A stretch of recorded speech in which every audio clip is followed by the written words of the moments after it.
ఈ transfer admit ఉంది కదా సార్, ఈ ప్రాసెస్ ఎలా ఉంటుంది వాళ్ళు అక్కడ నుంచి ఇక్కడికి జాయిన్ అవ్వాలి అంటే? అదేనండి, అంటే వాళ్ళ పర్ఫార్మెన్స్ అక్కడ ఎలా ఉంది, ఫస్ట్ సెమిస్టర్ కానీ సెకండ్ సెమిస్టర్లో పర్ఫార్మెన్స్ ఏ విధంగా ఉందని చాలా క్లియర్గా చూస్తారు వాళ్ళు. కొంతమంది అలా ఉండదండి. ఇప్పుడు ఈసారి ఐఐటి మద్రాస్ నుంచి పంపించే స్టూడెంట్ కానీ లేకపోతే ఈవెన్ మాకు IIIT స్టూడెంట్ను కూడా ఫస్ట్ ఇయర్ పర్ఫార్మెన్స్ బాగాలేదు వాళ్ళకి, ఫస్ట్ సెమిస్టర్లో పడిపోయింది. వాళ్ళు మొత్తం క్యాన్సిల్ చేసి ఫ్రెష్ స్టూడెంట్ కింద పంపించాల్సి వస్తుంది వాళ్ళని. మాకు 1 year వేస్ట్ అవుతుంది అండి, మళ్ళీ ఎక్స్ట్రా మనీ పే చేయాలి.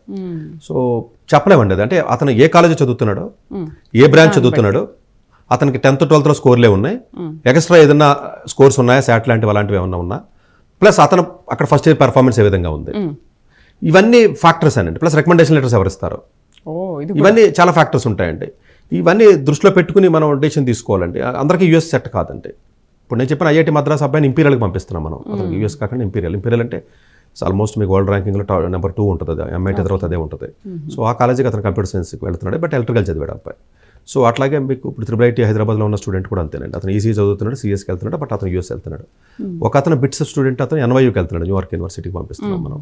సో ఇట్లాగేంటంటే అది డిఫరెంట్ అండి. అంటే ఇప్పుడు ఇంకొక అమ్మాయి ఉందండి, గీతాంజలి ఇంజనీరింగ్ కాలేజ్ అని, ఇక్కడ ఎంసెట్ కాలేజీ అండి, అది లోకల్ కాలేజీ. ఆ అమ్మాయి 3rd ఇయర్కి వచ్చేసింది. ఇప్పుడు ఆ అమ్మాయికి పంపించినప్పుడు 1 year waste, 2nd year admission తీసుకున్నాం, యూరోప్ వెళ్తుంది ఆ అమ్మాయి. ఓకే, మళ్ళీ వెనక్కి అంటే ఎందుకంటే అన్ని క్రెడిట్స్ ట్రాన్స్ఫర్ అవ్వండి, దానికి మళ్ళీ క్రెడిట్ ట్రాన్స్ఫర్ సిస్టమ్ ఉంటుంది.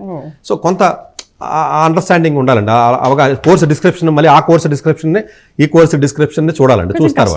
ఇది కొంచెం కాంప్లికేటెడ్గా ఉంటుంది ప్రొసీజర్, బట్ ఇట్స్ డోబుల్, అంటే చేయగలరు, అంటే చేయొచ్చు. అంటే కొంచెం బాగా ఇన్డెప్త్ నాలెడ్జ్ ఉండాలండి దీనికి, మామూలు రెగ్యులర్ అందుగురించి చెప్పి ట్రాన్స్ఫర్ అడ్మిట్ అంటే ఎవరు అలా కొత్తగా చూస్తారు.